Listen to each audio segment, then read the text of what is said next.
Next, I'd like to invite to the podium from Students for Life of America, Autumn Lindsey.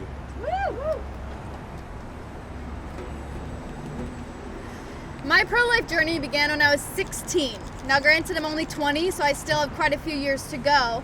But in these 4 years, I can tell you they have been some of the most challenging years of my entire life.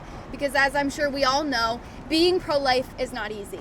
For example, we hosted a 40 Days for Life campaign at our local Planned Parenthood, and in the 30 days, unbelievable things happened to us. We had our cars keyed, we got punched in the face, egged, somebody came by and threw glass vials of yellow liquid at our feet as it exploded.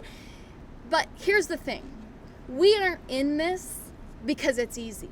We're not pro-life because it's easy. We're pro-life because we know that it is right. So although it may feel like an uphill battle at times, there is hope.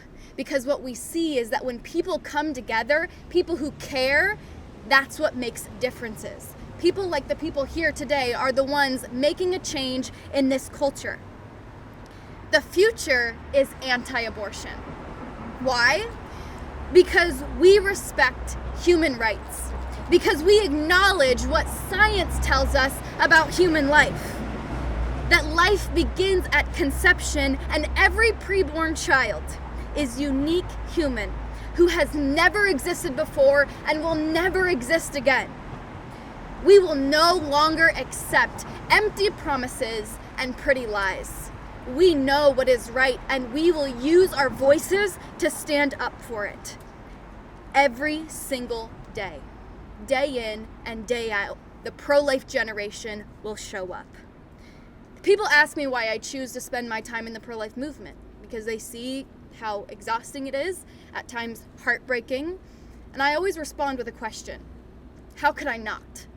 When we know what abortion is, when we know what's going on behind these walls, when we know what's happening to life inside the womb, how can we not use every moment that we have to speak up for it?